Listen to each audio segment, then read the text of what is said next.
Okay. So ngayon, So waiter si tropa, si babae ay, yun siya ang entertainer. Okay. so ngayon, ang problema ni lalaki na nag-PM sa akin, paano ba gagawin niya daw?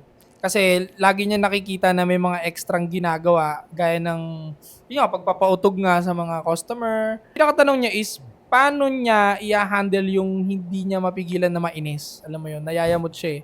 So, ito yung nakikita niya eh. Ano ba yung pinaka-the best niyang gawin sa sitwasyon niya? Kalipin niya yung babae tol ah.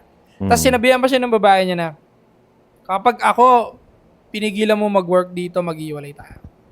Ako, sa totoo lang, yung mga ganitong klase ng lalaki, isa sa pinaka-iinisan ko eh. Yung mga Bakit? ganyan. Bakit? Kasi pare, choice mo yun eh. Di ba? Totoo. Choice mo na ligawan yun. Choice mo na i-pursue yung babae na alam mong tawagin na lang natin entertainer para safe tayo sa babaeng entertainer. Di ba? Choice mo yun. Alam mo yung trabaho niya. Di ba? Yeah. Bakit ka nagugulat na yun ang nakikita mo, yan ang nararamdaman mo? Di ba? Pag-chat ka isa daw na, anong gagawin ko? Bakit ganito ginagawa niya? Sinurprise ka ba, pre? Hindi ka naman sinurprise eh. Hindi ka nga pinagsinungalingan eh. Hindi ka pinagsinungalingan. So, Tsaka sure ako siya yung ng bola. Oo. Pinurso niya yun. oh, Good di ba? point, Pinurso good mo yun. Tapos, nagugulat ka, bakit sasabihin sa'yo ng babae na trabaho ko to eh. Di ba? Knowing na waiter ka dyan, pinurso mo siya, niligawan mo siya, baka nga niligawan niya pa yan eh. Yes, sir. Di ba? Na yun ang trabaho, tapos magugulat ka, bakit ganito yung ginagawa niya? Di ba? Bro, parang hindi na kasalanan. Actually, yung sinabi na ng babae na, wala nang kasalanan yung babae dun. Pinasok Hindi niya kailangan yun eh. mag-explain eh.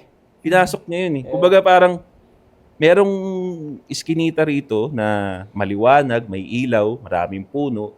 Meron ditong iskinita na madilim, may mga taong nakatingin sa yung ganun.